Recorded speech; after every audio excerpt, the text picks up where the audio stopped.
আসসালামু আলাইকুম, সবাই কেমন আছেন? আশা করি ভালো আছেন। আমি একটু অসুস্থ, সেটা দেখে তো ক্লায়েন্ট হাতে দেখে বুঝতেই পেরেছেন।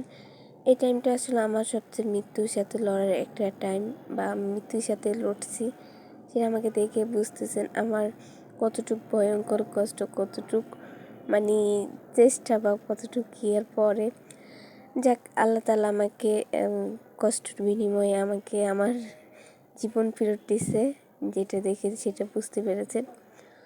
তো এই জিনিসটা আপনাদের সাথে শেয়ার করবো করে শেয়ার করা হয় না, বা একবার বিচে শেয়ার করবো, আবার যে শেয়ার করবো না, কিন্তু শেয়ারটা আসলে করে দিই। এই যে দেখতেছেন যে ছোটো বাচ্চাটার মাথায় হাত বুলে দিই, এই ছোটো বাচ্চাটা আমার, কারণ আমার বলতে কিছু একটা আছে। এখন নিজেকে ভাবতে খুব ভালো লাগে যে এই মানুষটা আমার সাথে কখনো প্রতারণা করবে না, বেইমানি করবে না, এই মানুষটা আমার সাথে থাকবে, এই মানুষটা আমাকে কখনো ছেড়ে যাবে না, চিরদিন মৃত্যুর আগ পর্যন্ত এই মানুষটা আমার সাথেই থাকবে। তো ওই জিনিসটা খুব ভালো লাগে। একা জীবন হইল খুব ভালো আছি আমি আমার সন্তানকে পেয়ে।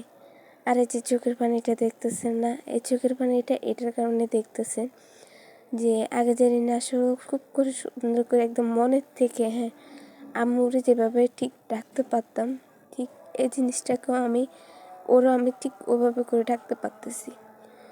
তো আম্মু, আমি মা, আমার ওর নাম ধরে আসলে বলতে পারি না, আমি সবসময় ওকে আম্মু ডাকি।